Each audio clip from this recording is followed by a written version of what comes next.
Welcome to the video. Today I'm going to be sharing with you my opinion on why I think the carnivore diet is the true human diet. I'm not going to talk to you about health benefits and how it affects people and all that stuff like that. I'm just going to talk about some reasoning and logic things that have gone through my brain. Now, it's not that I'm some expert on ancient human civilizations or anything like that. I'm just a regular dude that watches YouTube videos and I come up with my own theory. So watch and listen at your own risk. Now, as I go through this video and talk about my own opinions and theories and stuff, I'd love to hear your opinions in the comments, especially if you do have a background and some education that goes way beyond mine. I'm not stuck on my own opinion, but I'm pretty convinced that it's probably logical, but I'd love to hear what you have to say if you are an expert. But please keep the discussion cordial so we can all get along and just share our thoughts. Anyways, on to my opinion. Today we live in a society where we get everything we want from all over the world. There's bananas all year long, watermelon everywhere all the time. I mean, it's not too many things that are only in the grocery store for a specific season. Cherries is one thing I've been waiting on for my son because he loves cherries. But you can't get the cherries with the seeds in them except for a few months out of the year. But there's things that are in the grocery store all year long. Lettuce, broccoli, asparagus, apples, you name it, normally it's there. But I want to go back to a time before there was farms, before the agricultural revolution, back when humans were hunters and gatherers. And I think the word gatherers might be better suited to be foragers. I mean, think about a plot of land. If you were to go and walk across a few miles of forest and terrain, there's not too many places you would come across a great big crop of apple trees, or big rows of blueberry bushes, or just tomato plants just as far as the eye can see.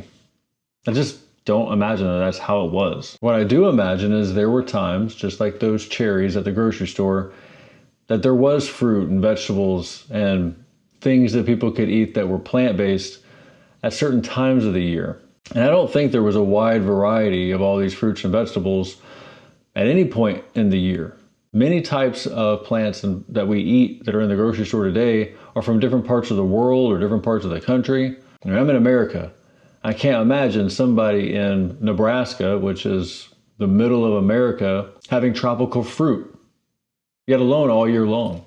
And I imagine at that same time that people were hunters and gatherers or foragers, there wasn't a lot of trade routes happening either. Now they can get things throughout different parts of the year. They might find this peach tree that just all the fruit just came into season and they're probably eating as much of that fruit as they can in one sitting. I imagine that's probably what happened once they found that that fruit was actually edible and it wouldn't kill them. Because I imagine if you were living out in the wilderness right now, you would be afraid of what to eat because you might die.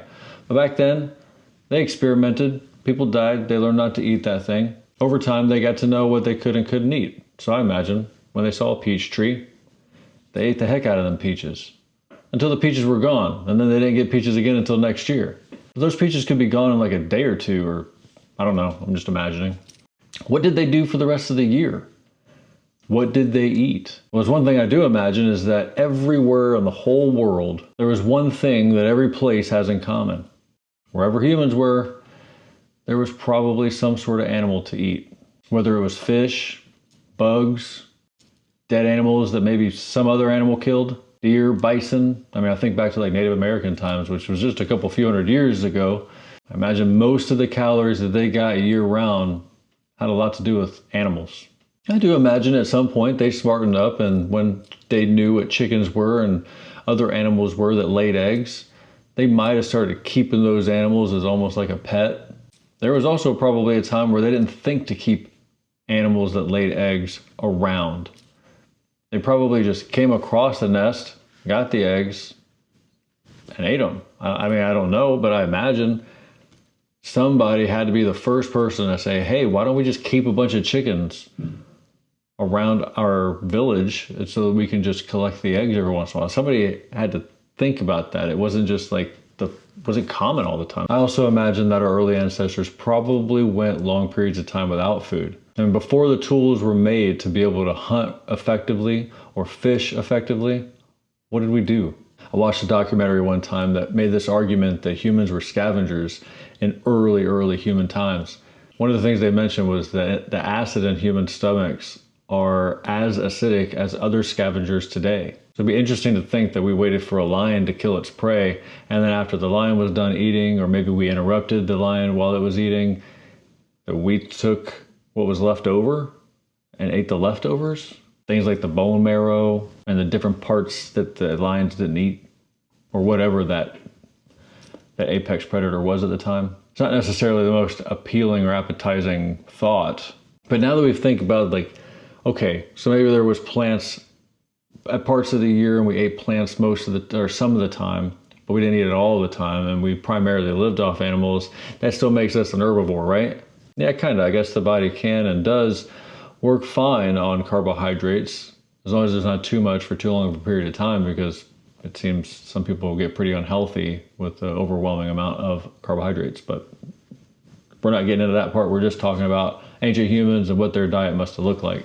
But what about places that didn't have plants?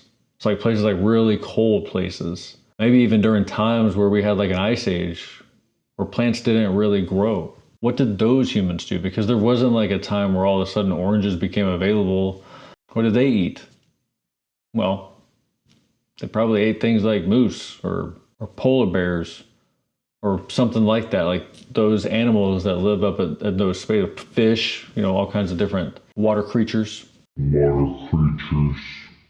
And that's about the extent of my knowledge or opinion about, you know, what humans must have ate way back in the day, before farms and refrigerators and grocery stores came into existence. I'm really interested to hear what you think, what your opinion is, or what your actual knowledge is. If you went to school and studied this a lot, I'd be interested to hear it. But even now, if somebody was to be able to definitively tell me and explain to me that early human civilizations were actually vegan or plant-based, whole food plant-based, I've experienced whole food plant-based, and I've experienced the carnivore side. And I actually went into it in a video, and you can check that out here. Spoiler alert, I prefer carnivore. Now, as you go out to check out that video, I'd love a subscription. If you're not already subscribed, please hit the subscribe button, and I'll see you in the next video. Take care.